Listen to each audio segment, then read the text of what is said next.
titre du message est le suivant. Tu n'es pas sur terre pour attendre le ciel. Oh, merci Sandra. On va la refaire. Dites-le avec moi. Tu n'es pas sur terre pour attendre le ciel.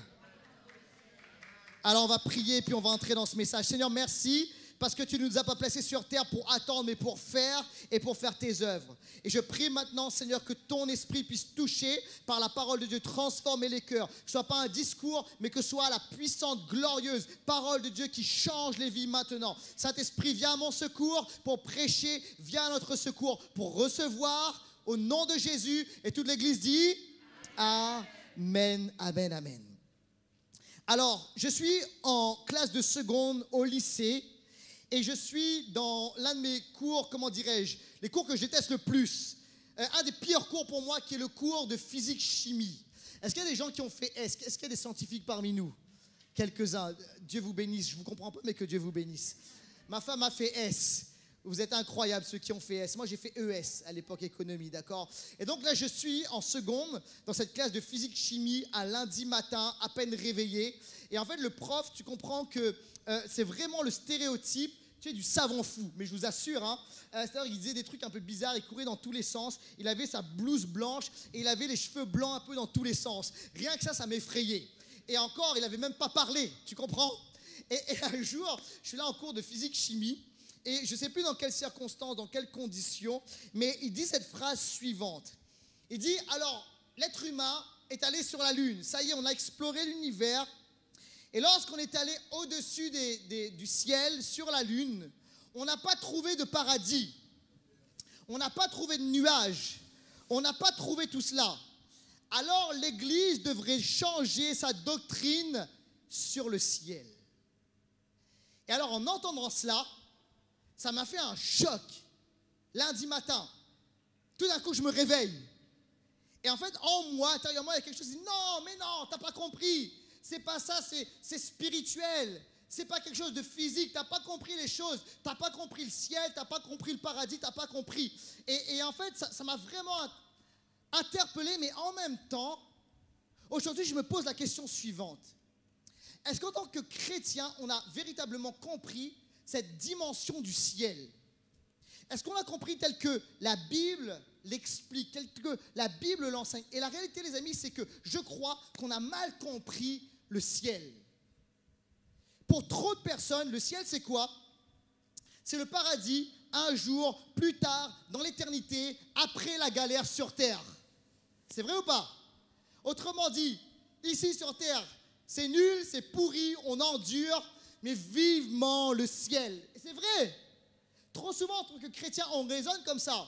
Le problème, c'est que parfois, on méprise du coup la terre, on regarde la terre, tu vois, avec, ok, il faut juste que je passe à travers ça, ce test-là, et vivement le ciel. Et alors, on n'a pas grand-chose à dire sur la terre, et parfois même, on nous regarde, le monde nous regarde, et dit les chrétiens, ils pensent au ciel, mais qu'est-ce qu'ils ont apporté sur la terre? Et les amis, je voudrais vous dire ceci, on doit changer de mentalité, de concept par rapport à la terre.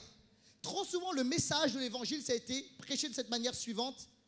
On est pécheur, ok, ça c'est notre état, la chute, j'ai besoin d'un sauveur, donc on est sauvé, et après qu'est-ce qui se passe? On attend le ciel. Le truc c'est que la vie peut être un peu longue comme ça. Vous êtes avec moi ou pas? En fait, je crois que c'est bien plus que ça, que la Bible a autre chose à nous enseigner, et que le ciel c'est plus qu'un endroit un jour, en comment dirais-je, fuyant la galère sur terre, le paradis, les nuages, les anges avec une harpe. Et j'ai aucun problème avec la harpe, que Dieu te bénisse Carole et tous ceux qui font de la harpe dans ce lieu. Mais je crois que le ciel, c'est pas cela. En fait, lorsque tu regardes dans la Bible, est-ce que tu étudies le concept du ciel, tu te rends compte que le ciel, c'est quoi? C'est l'équivalent, c'est la même chose que ce que Jésus appelle le royaume de Dieu. Et le royaume de Dieu, Jésus l'a dit, le royaume de Dieu est là. D'ailleurs, on voit Jésus qui utilise parfois l'expression royaume de Dieu, et à un autre moment, il utilise l'expression royaume des cieux, le ciel. Ok? Et en fait, c'est quoi le royaume de Dieu? Parce que lorsque tu comprends ça, tu comprends quelque chose. Le royaume de Dieu, c'est la sphère où Dieu règne. Alors oui, je crois qu'il y a dans le monde spirituel une sphère où Dieu règne parfaitement. Mais le ciel, comprenez ceci, ce n'est pas quelque chose à attendre pendant qu'on pourrit sur terre, c'est quelque chose à désirer et à amener sur la terre. Parce que Jésus est venu amener le royaume de Dieu sur terre. Autrement dit, les amis, on a un job à faire. Jésus est venu inaugurer, établir, manifester le royaume de Dieu sur terre. Et je crois, vous savez quoi? Qu'on doit arrêter juste de prêcher l'évangile du salut. Ça veut dire quoi? La bonne nouvelle du salut. Ok, juste, on est pécheur, on a besoin d'un sauveur. Il y a la chute, je suis sauvé. On a besoin de prêcher l'évangile du royaume. Et l'évangile du royaume, c'est autre chose. L'évangile du royaume, c'est quoi? Ça commence avec la création. Vous savez qu'au début, les choses n'étaient pas pourries. Dieu avait créé toutes choses belles. Amen. Et vous savez, des fois, trop de chrétiens, on regarde le monde en voyant tout ce qui ne va pas. Est-ce qu'il y a des choses qui ne vont pas? Oui. Tu n'as pas besoin d'être un prophète pour voir ce qui ne va pas. Tu as juste besoin d'allumer les infos. Ok? Mais en fait, on doit apprendre à regarder ce que Dieu a créé de beau. Et la création, au départ, elle est belle. Alors, après, oui, vous avez raison. Deuxièmement, il y a la chute qui est venue pourrir l'histoire, qui est venue apporter de la noirceur, des ténèbres, qui est venue détruire ce que Dieu a fait. Alors après, qu'est-ce qui se passe? Il y a le salut. Jésus arrive pour établir le salut. Mais qu'est-ce qui se passe après cela?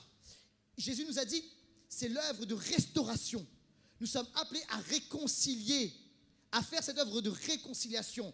Donc il y a la création, la chute, le salut et la restauration.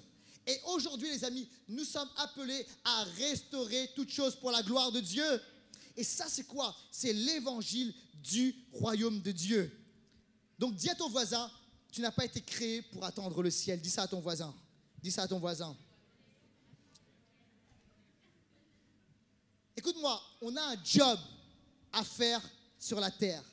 Est-ce que tu sais que lorsque Dieu t'a créé, il t'a créé, comment dirais-je, avec une fiche de poste, avec quelque chose à faire sur terre. Tu n'as pas été créé, je te rassure, tu n'as pas été créé pour attendre, pour galérer, pour dire c'est horrible la terre, pour te plaindre, pour gémir. Tu as été créé avec un job à faire. Ok, ça me dit non, c'est pas possible, Laurent. On lit la Bible. Allons-y. Éphésiens chapitre 2, verset 10. Lorsque Dieu te crée, il t'a créé avec un job. Il dit ok, j'ai préparé des trucs pour lui.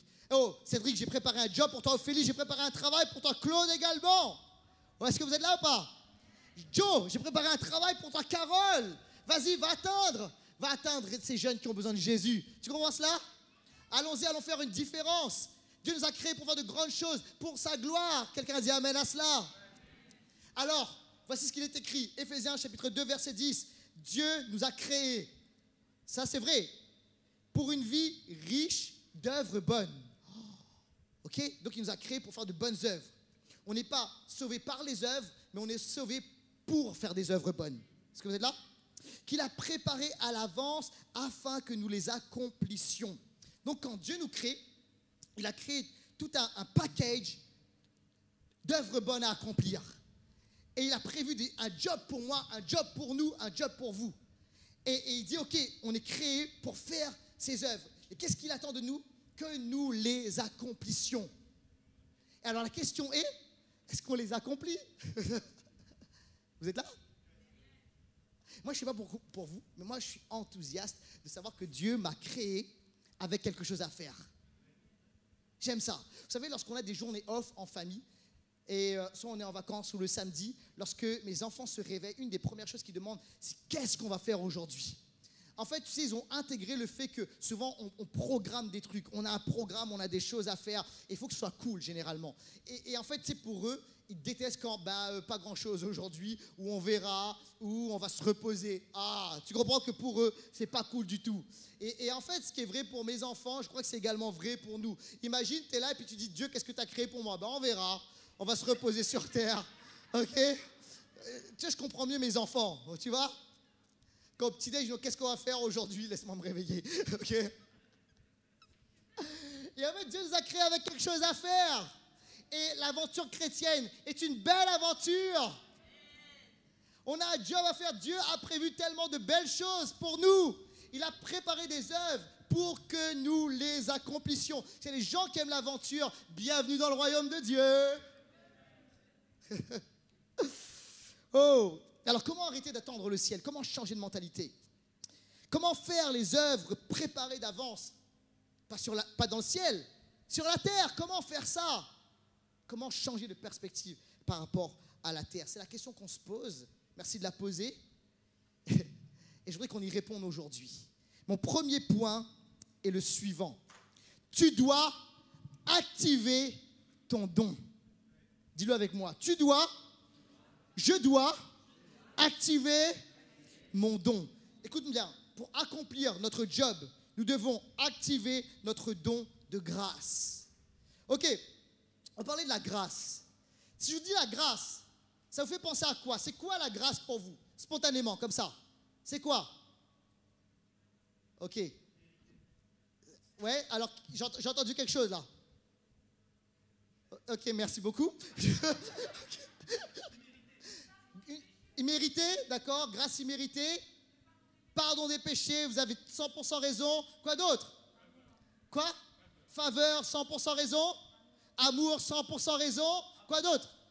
Abondance, 100% raison. Quoi d'autre? Gratuit, oui, vraiment, excellent. Quoi d'autre? Vous avez raison. Quoi? Pardon? Un don, excusez-moi comme je commence à vieillir. Un don, oui, vous avez tellement raison. La grâce, c'est tout ça. Oui. La grâce, souvent, c'est quoi? On dit, c'est le salut, le pardon des péchés, c'est immérité, c'est tout ça. 100% raison. Vous avez tellement raison. Mais ce que je peux vous dire, c'est pas que ça, la grâce. Parfois, il y a une dimension de la grâce qu'on oublie. Et je peux vous dire un truc, moi, j'oublie cette dimension de la grâce. Parce qu'on n'en parle pas souvent, et puis, mais on a besoin de l'explorer, de la connaître. Alors, le mot grâce, en hébreu, c'est charis. Ok? Avant d'être un rappeur, charis, c'est la grâce. Fallait que je la fasse, désolé, bref. Donc, en grec, charis, c'est la grâce. Et en fait, si tu rajoutes quelques lettres, charisma, ça signifie un don de grâce spécifique. Et en fait, il y a quelque chose parfois qu'on oublie de la grâce, c'est que la grâce, c'est une puissance qui va créer en nous, qui va amener en nous des dons. Écoute-moi, en fait, dans, comment dirais-je, l'immensité inestimable de la grâce de Dieu, Dieu va faire quelque chose. Il va prendre quelque chose, une partie, et il va l'injecter en nous sous forme de don. Et en fait, c'est ce que ça va créer. Ça va créer en nous une capacité extraordinaire. Ça va créer en nous des dons extraordinaires. Ça va créer en nous une puissance extraordinaire. Et ça, c'est ce que la Bible appelle les charismes. Les charismes, c'est quoi? Ce sont des dons de grâce que Dieu nous communique. Romains chapitre 12, verset 6. Et nous avons reçu des dons de la grâce. Différents. On a tous reçu des dons différents. Que dans sa bonté, Dieu nous a accordés. Pour l'un, c'est la prophétie, d'autres, etc., etc., etc. En fait, Dieu nous donne des dons, écoutez bien ceci, pour accomplir notre appel sur terre. Je récapitule. Est-ce que vous êtes avec moi? Ok, Dieu nous a créés sur terre. Pas pour chômer, pas pour se plaindre, pas pour attendre. Il nous a créés avec un job à faire. Pour accomplir ce job, Dieu nous donne un panel d'armes, d'outils, de capacités. Ça, c'est quoi? Ce sont les dons de grâce qu'on appelle des charismes, qu'on peut appeler également des dons spirituels, qu'on peut appeler des dons surnaturels que Dieu va nous communiquer. Est-ce que vous êtes avec moi? Oui, ça souvent on le sait ça, ok? Mais est-ce que tu sais que ce don-là a besoin d'être activé? Est-ce que vous le savez ou pas? Écoutez, lorsque Dieu nous donne une mission, il nous donne des dons. Moi, je me souviens, lorsque Dieu m'a parlé, il m'a appelé au ministère. J'avais 14-15 ans. Et vous savez quoi, le gars qui est devant vous, croyez-le ou pas, est un timide par nature. Vous savez, je suis un gars introverti à la base. Si je pouvais vous ramener, demandez à mes parents, si je pouvais vous ramener mes bulletins scolaires lorsque j'étais enfant, c'était écrit ça. Ok, bien à l'écrit, mais ne participe pas à l'oral. Laurent est trop effacé à l'oral. Vous savez pourquoi? Parce que j'avais peur de parler en public. J'avais la bonne réponse, je savais, mais j'avais peur de lever la main parce que j'avais peur de me tromper, j'avais peur du regard des autres, j'avais peur de ce qu'on pouvait dire de moi. Est-ce que vous comprenez cela? Et lorsque Dieu m'a appelé au ministère, j'étais tellement content, j'étais tellement heureux. Et je regardais les prédicateurs, je dis waouh, j'aimerais faire ça un jour, mais j'avais peur. Et je dis, j'y arriverai jamais, je ne pourrai jamais parler en public. Mais vous savez ce qui se passe? Je le sais, les amis. Ce que je suis en train de faire actuellement, ce n'est pas quelque chose qui est en moi. C'est un don, un charisme, une part de grâce que Dieu m'a donné pour le faire. Et vous savez, il y a quelques années de ça, Dieu m'a vraiment montré que c'était un don. Parce que des fois, tu peux l'oublier. Et tu sais, des fois, tu peux oublier que ça vient de Dieu. Et Dieu te rappelle que ça vient de lui. Attention, ça vient de moi. Il y a environ 11 ans de cela, tu sais ce qui s'est passé? Dieu a comme gelé le don. Il ne l'a pas enlevé, il l'a gelé. Et en fait, je ne recevais plus de messages. Et quand j'étais sur l'estrade pour prêcher, ça n'allait pas. Je prêchais, je m'endormais moi-même, je m'ennuyais moi-même. C'était horrible. Et je dis, Seigneur, qu'est-ce qui se passe? Et Seigneur, il m'a dit ceci: n'oublie pas que le don vient de moi, Laurent. Je dis, Seigneur, pardon, je me repens. Alors, s'il te plaît, viens rallumer ce don en moi. Et alors, il a fait, Dieu est bon, hein? Et j'espère que ça va aujourd'hui, au nom de Jésus. Vous êtes polis, vous êtes bien. Merci, alléluia. Alors, on a tous reçu des dons spirituels pour accomplir notre mission. Tous, des dons différents, ok? Et on n'a pas besoin de copier, de chercher le don des uns des autres. On a tous reçu des dons et des dons qui sont différents. Est-ce que tu peux dire merci à Jésus pour les dons spirituels? Merci. C'est comme, on a tous reçu des dons différents. Moi, j'ai essayé de faire comme Janit, à un moment. J'ai essayé de conduire la louange. Je peux vous dire une chose. Je crois qu'actuellement, il n'y a que 2 personnes qui prennent plaisir à ma voix. Jésus, premièrement, et ma filou de 4 ans qui aime tellement son papa. Augustin, je crois que c'est fini. Ma femme, ça a duré, ça n'a jamais duré. Bref. Au début du mariage, je vous assure, c'était drôle, hein, au début du mariage, tu sais, moi, j'aime chanter tout le temps, etc. Puis, il me chante horriblement faux. Et elle me dit, tu chantes tout le temps comme ça? Je dis, ouais. Alors, j'ai appris à chanter dans mon cœur. Oh là. Alors, on a tous reçu des dons. Mais ce n'est pas une chose d'avoir reçu ces dons. Il faut activer le don. En fait, trop de chrétiens pensent que, ok, je suis un bon chrétien, j'ai un bon cœur, c'est ok. Les dons spirituels, les dons, les charismes, ça va être ok. Eh ben non, c'est pas automatique. En fait, ça doit être activé. Je donne un exemple. Timothée. Timothée était probablement l'un des gars avec le meilleur cœur dans le Nouveau Testament. Regardez ce que dit l'apôtre Paul au sujet de Timothée. Philippiens chapitre 2, verset 20. Il n'y a personne en dehors de lui, de Timothée, pour partager mes sentiments et se soucier sincèrement de ce qui vous concerne. Et là, je vous lis juste un petit morceau, mais il y a un éloge sur Timothée pour dire que c'est un super gars, un super cœur, un gars génial, quoi. Tu vois, c'est le gars qui ne fait pas de problème. Et pourtant, il y a un moment où le don, le charisme, la part de grâce qui est dans Timothée était gelé, dormant, off.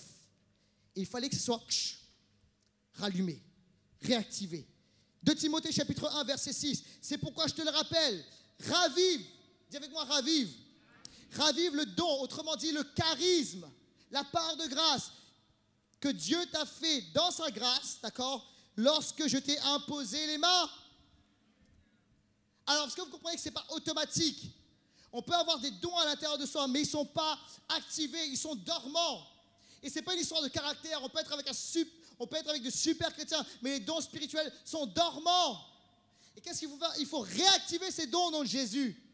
Et je vais vous dire, écoutez, il y a des personnes ici, tu es un super chrétien, tu es une super chrétienne. Dieu aime ton cœur, ton caractère, mais Dieu a quelque chose de plus pour toi. Il a placé des trésors en toi, il a un projet pour toi, il a un plan pour toi. Mais ce que Dieu veut, c'est que tu entres pleinement dans ton appel. En faisant quoi? En activant le don que tu as reçu. Alors commence à dire, Seigneur, viens activer le don qui est en moi. Comment on fait ça? Avec le Saint-Esprit. Tu dois demander au Saint-Esprit de te remplir et d'activer ce don. Mais il y a quelque chose que tu dois faire. C'est que tu dois commencer à t'en servir et à être actif dans le don que Dieu t'a donné. Il y a quelques temps de cela, je priais pour la réactivation d'un don spirituel. Je dis, Seigneur, ça ne va pas. En fait, ce don spirituel était très actif dans ma vie. Et là, je sens qu'il y a un problème. C'est comme gelé. Et je voudrais que tu réactives ça, Seigneur. Et je priais pendant plusieurs jours pour cela, jusqu'à ce que Dieu me parle. Et j'ai eu cette pensée de Dieu. Et la pensée était la suivante. Pourquoi veux-tu que je réactive ce don qui est en toi alors que tu ne t'en sers pas? Oh.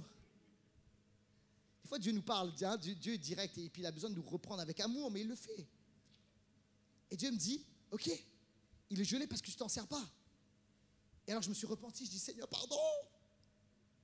À quoi ça sert un don qui dort? Est-ce que vous êtes là? Dieu, s'il me donne des dons, c'est pour qu'on s'en serve. Alors je dis, Seigneur, ok, réactive et je vais m'en servir. C'est reparti, Seigneur. Et en fait, une chose, c'est quoi? Dieu veut que tu actives le don qui est dans toi. Oui, demande au Saint-Esprit. Saint-Esprit, réactive, mets le feu. Mais tu sais ce que tu dois faire? C'est que tu dois absolument t'en servir. Tu dois utiliser le don que Dieu t'a donné. Écoute-moi bien, en faisant ça, ce qui va se passer, c'est que le don spirituel, Dieu va te donner encore davantage, il va libérer encore davantage, et tu seras utile et tu feras le job, l'œuvre que Dieu te demande de faire. Quelqu'un dit amen à cela. Alors écoute-moi bien, tu dois activer ton don. Est-ce qu'on peut aller plus loin?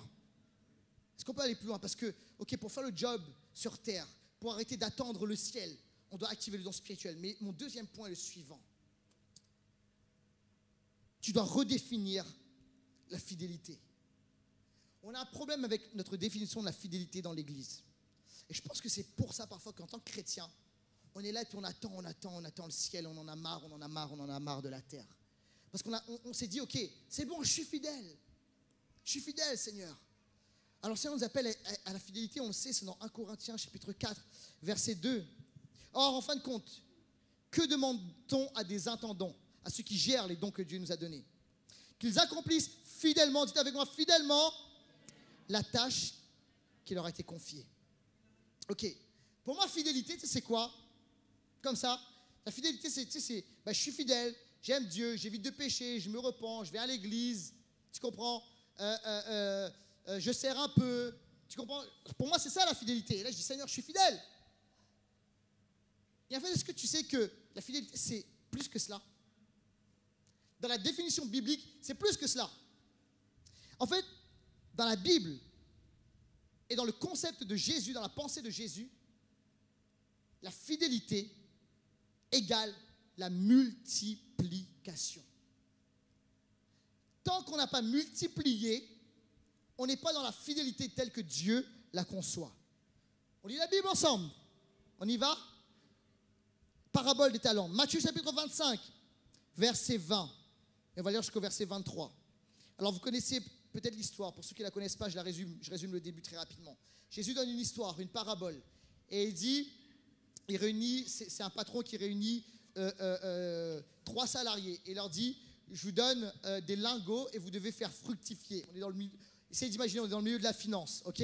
Toi, je te donne 5 lingots d'or, ok? Tu dois faire fructifier ces 5 lingots d'or. Et au deuxième, Dieu dit, le patron dit, je te donne 2 lingots d'or, tu dois faire fructifier. Et au dernier, le patron dit, je te donne 1 lingot d'or et tu dois faire fructifier. Tu dois amener du dividende par rapport à cela, ok? C'est véritablement ça l'histoire. Et on lit maintenant, parce qu'il y a un résultat à cela. Celui qui avait reçu les 5 lingots se présenta, apportant les 5 lingots supplémentaires qu'il avait gagnés. Maître, lui dit-il, tu m'avais remis 5 lingots, j'en ai gagné 5 autres. Les voici. Très bien, lui dit son patron, son maître. Tu es un bon serviteur en qui on peut avoir confiance. Tu t'es montré fidèle en peu de choses. C'est pourquoi je t'en confierai de plus importantes. Viens partager la joie de ton maître. Celui qui avait reçu les 2 lingots se présenta aussi et dit, maître, tu m'avais remis 2 lingots, j'en ai gagné 2 autres, les voici. Très bien, lui dit son maître, tu es un bon serviteur en qui on peut avoir confiance, tu t'es montré fidèle en peu de choses, c'est pourquoi je t'en confierai de plus importantes, viens partager la joie de ton maître. Alors, le patron leur dit ceci, les gars, vous êtes fidèles, vous avez été fidèles. Et pourquoi est-ce qu'ils ont été fidèles? Pas parce qu'ils ont gardé, non. Et regardez ceci, il emploie le même langage pour les 5, pour celui qui a reçu 5 comme pour celui qui a reçu 2. En fait, ils ont été fidèles car ils ont multiplié. Ils ont mis en action ce qu'ils avaient reçu et ils ont porté du fruit. Et en fait, dans le concept de Jésus, on est fidèle, pas lorsqu'on garde, pas lorsqu'on est relax, pas lorsqu'on, juste, ok, je viens à l'église le dimanche, je donne ma dîme, je sers un peu, j'essaie de ne pas pécher, je suis poli avec mes voisins, de temps en temps je parle de Jésus. Non, non, non, non, non, non. Ça, c'est la pensée humaine. Mais dans la pensée du royaume, c'est plus que ça. Désolé. Ça disait, j'ai bien fait de venir. Désolé. Moi-même, ça m'a remis en question cette semaine. Parce qu'en fait, dans le concept de Jésus, on est fidèle lorsqu'on multiplie les dons que Dieu nous a donnés. Lorsqu'on est en action, en activité, lorsqu'on porte du fruit. La question est, Elora, est-ce que tu portes du fruit avec ce que Dieu t'a donné? C'est la question que Dieu me pose, c'est la question que Dieu nous pose. Est-ce que tu portes du fruit avec ce que Dieu t'a donné? Est-ce que ça se multiplie? Est-ce qu'il y a un résultat? Est-ce qu'il y a un plus? Et alors, comment on fait pour porter du fruit? Tu sais, il faut sortir de sa zone de confort. Parce qu'en fait, les deux serviteurs, ont pris un risque. Le risque, c'est qu'ils ont pris les lingots qui leur ont été donnés, c'était une grande somme d'argent. Et je ne sais pas comment ils ont fait, mais ils ont investi là-dedans. Ils ont investi ce qu'ils avaient reçu. Ça voulait dire quoi dans le langage de Dieu? Dans le langage biblique, ça veut dire qu'ils ont pris un risque. Ils ont fait des pas de foi. Et vous savez quoi, les amis? Pour entrer dans la multiplication, on est obligé de faire des pas de foi. On est obligé de prendre des risques. La Bible dit ceci, le juste vivra par la foi. Et Dieu nous invite à vivre littéralement par la foi, à prendre des risques. C'est-à-dire, je ne sais pas si je vais laisser risquer. Bienvenue dans le royaume de Dieu, ça demande la foi. Ce qu'on est en train de faire pour l'église, on pousse, on y va, ça demande de la foi. Sortir un peu de son louange, ça demande de la foi. Faire une conférence, ça demande de la foi. Investir dans la vidéo, ça demande de la foi, c'est des risques. Est-ce que je peux vous dire un truc? On va aller encore plus loin. Amen. Pourquoi? Parce qu'on veut multiplier. Pourquoi? Parce qu'on veut être fidèle. Moi, j'ai envie, un jour, lorsqu'on sera devant Dieu, il nous regarde, il dit, impulsion. Et impulsion, c'est pas Laurent Rupi. Impulsion, c'est nous tous, c'est la famille, ok? Et impulsion. Bravo, impulsion. Bravo. Que Dieu nous célèbre, que Dieu nous applaudisse. Il dit, vous avez été fidèles, vous avez multiplié. Vous avez été sur le terrain, vous n'avez pas eu peur, il y avait des obstacles, des combats, mais on y va quand même.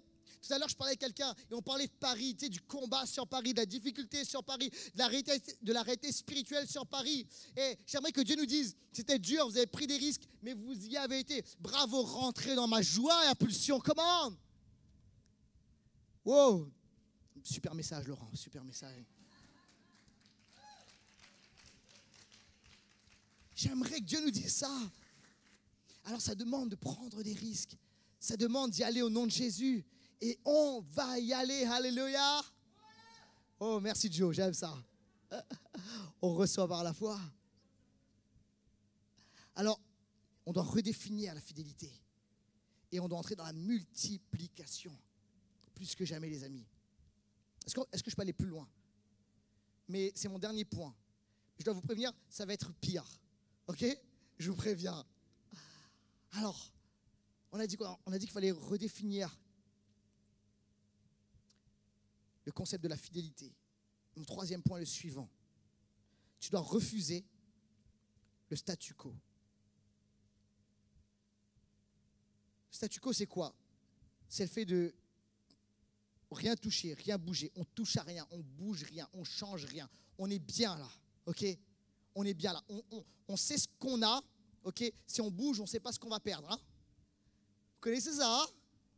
Ça, c'est vrai, hein? Ok. On sait ce qu'on a, on ne sait pas ce qu'on va perdre. Il vaut mieux rester là. Des fois, tu sais, moi, je suis français, hein? Je suis 100% français, ok? Mais ça, c'est très dans la culture française, ok? Il ne faut surtout pas bouger. On n'y va pas. Non, non, non, non, non, ok? Statu quo. Je crois qu'il faut changer ça parce que ça, ce n'est pas la culture du royaume de Dieu. C'est la mentalité du maintien. On reste comme on est, c'est très bien. On a toujours fait comme ça, on reste comme ça. On ne change pas une équipe qui gagne. Le truc, c'est que dans le royaume de Dieu, ça ne fonctionne pas comme ça. En fait, lorsqu'on veut maintenir, on perd. La réalité de stagnation, ça n'existe pas dans le royaume de Dieu. Et en fait, c'était tout le problème du troisième serviteur. Parce qu'on a parlé des deux premiers. On n'a pas parlé du troisième. Le troisième serviteur, le problème, c'est qu'il était dans le statu quo. En fait, il a reçu un lingot. Et c'est ce qu'il a fait avec ce lingot? Il l'a enterré. Il l'a maintenu. Et après, il s'est présenté avec le seul lingot. Tu sais, de notre définition, c'est fidèle, j'ai pas perdu. Mais j'ai rien gagné non plus. Mais j'ai pas perdu. Ok? Hop, je te le rends. C'est à toi. Et là, en fait, ça va être terrible. Parce que le maître va lui dire ceci. Au verset 26 et au verset 28. Son maître lui répondit, serviteur mauvais et paresseux. Ça, c'est dans la Bible. Ok? Des fois, Jésus dit des choses. Ok? Cache. Ok? Serviteur mauvais et paresseux. Mais Jésus dit ça sous forme de parabole pour éviter qu'un jour il nous le dise, n'est-ce pas? Prenez donc le sac d'argent et donnez-le à celui qui a reçu les 10 sacs d'argent, ou les 10 lingots. Alors, le patron lui dit ceci, t'es méchant. Et je dis, mais pourquoi est-ce qu'il est méchant? Tu sais, dans ma conception, mais il n'a rien fait de mal. Mais dans la conception du royaume de Dieu, maintenir, c'est mal. Waouh! Je suis désolé, je ne peux pas vous dire autre chose. Maintenir, c'est pas bon. Parce que ça amène la malédiction, ça amène ce qui est mauvais. Waouh! Et il va lui dire également ceci, paresseux. Alors là, c'est cash, quoi. Méchant, mauvais, paresseux. Boum! Ok. En fait, tu sais, il y a une différence. Bien comprendre ça dans le royaume. Dieu prend soin des pauvres. Amen. Ok. Il n'y a pas de piège là-dedans. Ok. Dieu a un cœur pour les pauvres. Il nous appelle à prendre soin des pauvres et il a un cœur pour les pauvres. Mais vous savez que Dieu, par contre, n'est pas d'accord avec les paresseux. Il est même écrit dans la Bible, ok, que celui qui ne travaille pas, dans le sens de celui qui ne veut pas faire fructifier, celui qui, comment dirais-je, c'est pas être dans une période où parfois on n'a pas de travail, c'est pas ça. Être dans celui qui volontairement est paresseux, qu'il ne mange pas, c'est dans la Bible. Donc Dieu a un cœur pour les pauvres, mais par contre Dieu reprend le paresseux. Et le problème là, c'est que maintenir, c'est entrer dans une mentalité de paresse. Et la vie chrétienne, c'est autre chose que d'être dans une vie juste relax, on maintient. Et ça, c'est pas être fidèle. Dieu voit ceux qui multiplient comme fidèles, mais ceux qui maintiennent comme étant paresseux. C'est ce que signifie là, ce passage biblique. Mais la tentation, vous savez ce qui se passe?